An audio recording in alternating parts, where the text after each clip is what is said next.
vídeos, iremos tratar da judicialização da saúde durante o Covid-19.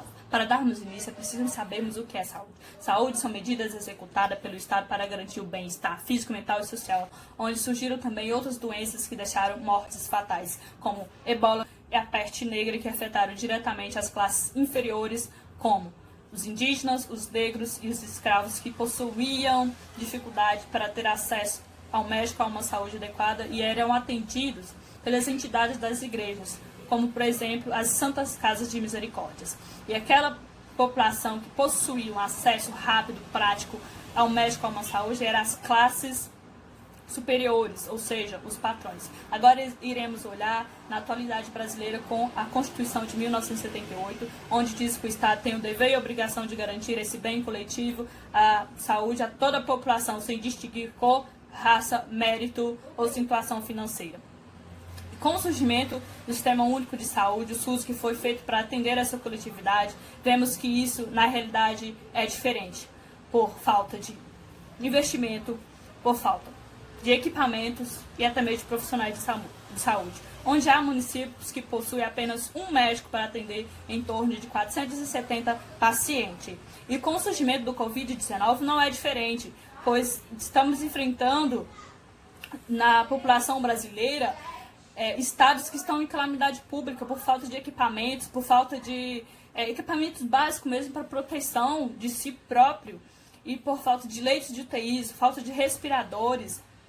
Vemos que estão tendo judicialização para garantir um respirador a um paciente para sobreviver, para tentar sobreviver, né? Estão sendo feitos pelos seus familiares para ter esse acesso, como vai ser tratado no próximo vídeo com a minha colega, doutora Vitória, é com você. Então, a filha, vindo da situação do pai, ela procurou os meios processuais, por causa que não tinha leito na UTI. Então, ela fez um requerimento com tutela antecipada com urgência para que seu pai pudesse usufruir da UTI e fizesse seu tratamento lá.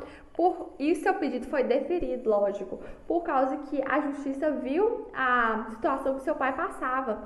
Esse senhor de 80 anos, ele chegou a ser incubado por meio da traqueia e utilizar medicamentos para regularizar os seus batimentos cardíacos.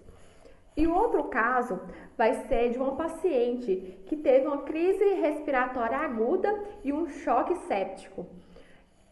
E também necessitava da ventilação mecânica. Eu esqueci de falar, mas o outro também necessitava da ventilação mecânica. Então, também foi a filha dela que entrou com um pedido de requerimento para tutela antecipada e também foi deferido, porque viu a situação que a paciente se encontrava. Então, em ambas as decisões, se não fosse cumprido o que foi lhe prometido, cada dia... Enfim, para finalizar tudo que eu retratei aqui hoje, eu vou encerrar falando que a saúde é um direito de todos e temos que levar em consideração o princípio da dignidade humana, onde é um preceito que todos detêm e é inerente ao ser humano. A saúde no Brasil ainda é algo muito polêmico, por causa que tem escassez financeira, falta leitos, o tempo é longo nas esperas da fila dos hospitais, a verba não chega para os servidores. Então, precisa de muito aperfeiçoamento para melhorar a saúde no Brasil. Então, por hoje é só. Muito obrigada a todos. Bom dia a todos. Bom, em um momento como este, da pandemia do novo coronavírus, temos muitas pessoas em situação de vulnerabilidade, como as pessoas que têm baixa imunidade, as que têm mais de 60 anos. Contudo, algumas dessas pessoas tiveram que judicializar por um direito que já lhes é garantido na nossa Constituição. O caso de hoje é de um casal que mantinha o plano de saúde coletiva há mais de 25 anos, com mensalidades em dia, e que recebeu um comunicado da Unimed de que o contrato seria rescindido unilateralmente. Foi feito um pedido da permanência no plano, na qual foi julgado improcedente em primeira instância, mas o Tribunal de Justiça de São Paulo reformou a sentença por entender, que apesar do caráter coletivo do contrato, o seu rompimento unilateral violaria os princípios da boa-fé, da equidade contratual e da função social, especialmente em virtude da natureza do serviço prestado, que envolve a saúde das pessoas. Entretanto, a suspensão dos serviços, no momento como este de pandemia de Covid-19 e da condição do casal de grupo de risco, configuraria um abuso de direito, pois estaria em desacordo com a orientação jurisprudencial do STJ, segundo o qual o impedimento à rescisão unilateral está prevista, no artigo 13 da Lei 9.656 de 1991, na qual não é aplicável aos contratos coletivos, mas apenas aos planos individuais ou familiares. A recomendação da Agência Nacional de Saúde Suplementar, ANS, é de que as operadoras de planos de saúde não suspendam ou rescindam os contratos de usuários inadimplentes há mais de 60 dias, de modo que, com maior razão, deve ser mantido o contrato dos usuários que estão em dia com as mensalidades.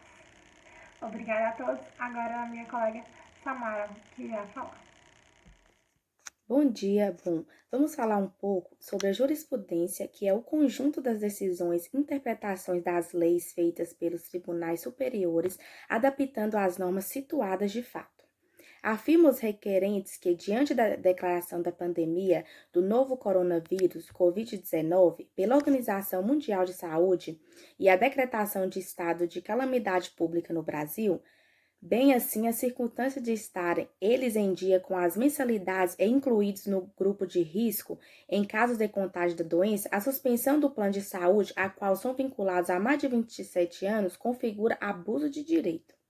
Assim delimitava a controvérsia, anoto que o pedido de tutela de emergência, fundamentado nos artigos 300 e 932 do Código de Processo Civil, somente deve ser deferido em casos excepcionais, quando presente a plausibilidade do direito invocado houver possibilidade de dano irreparável ou risco ao resultado útil do processo, requisitos que, a um primeiro exame, considero caracterizados no caso de presente.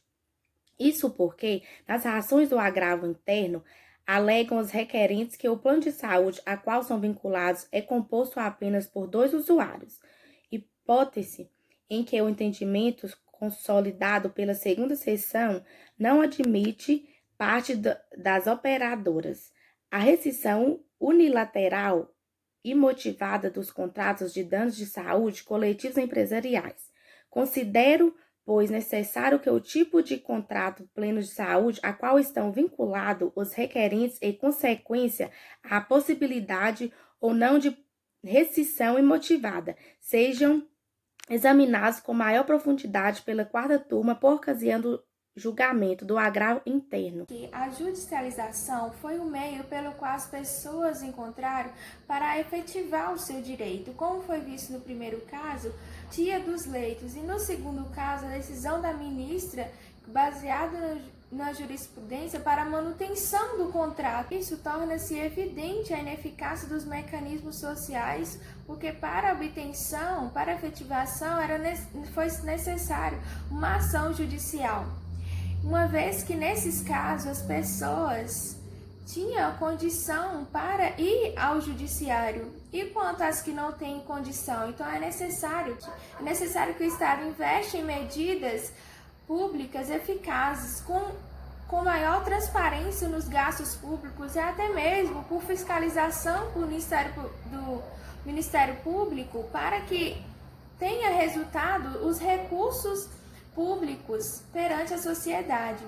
Ademais, é importante o exercício da cidadania para termos o olhar crítico perante as relações sociais e do governo perante a atuação do governo perante a sociedade, e para termos conhecimento dos nossos direitos, os limites que eles devem estabelecer em prol da coletividade.